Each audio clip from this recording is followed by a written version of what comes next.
Amanda, let's just clarify about these alleged telephone calls. What do we know? Well, this has come from the Portuguese media, and they say they got this from the Portuguese police, that they were investigating phone calls between Robert Murat and Sergei, and they're saying basically that they were happening the day after, what I think slightly lost in translation there, suggesting that at the time meant 10 o'clock Thursday night that Sergei Malinka and Robert Murat had a conversation. But I think the suggestion is that it was around the time that she disappeared. I asked Sergei Malinka that question, you know, did you speak to Robert Murat on the night? I don't think he really answered that question. A lot of questions he didn't want to answer. But when I asked if he'd spoken to him since all this happened, he said they'd had no contact. There are so many people now being caught up in the maelstrom around Madeleine's disappearance. How did Sergei Malinka seem to you?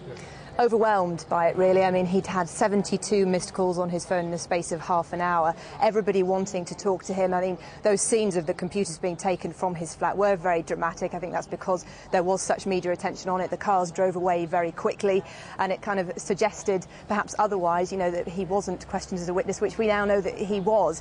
They have said that the investigation is ongoing. They still got some of his equipment, and that he could go from a witness to a suspect, but that was more of a general suggestion rather than that they actually have something on Mr. Malinka. And it was on the Friday morning, wasn't it, 2 weeks ago, when the world became aware of this, certainly in the UK.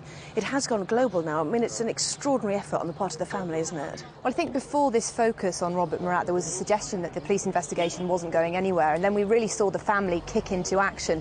They called the operation they've got going now Team McCann. They've had 40 million hits on their website dedicated to finding Madeleine. There's big multinational companies getting involved, all the oil companies putting posters in petrol stations, the big banks doing the same. They've had high-profile names like David Beckham making appeals. So really, I think it's their way of dealing with this, being incredibly proactive, getting the posters out there and keeping the profile as high as possible. And as we know, they said they won't leave Portugal until Madeleine is with them and they go home as a family.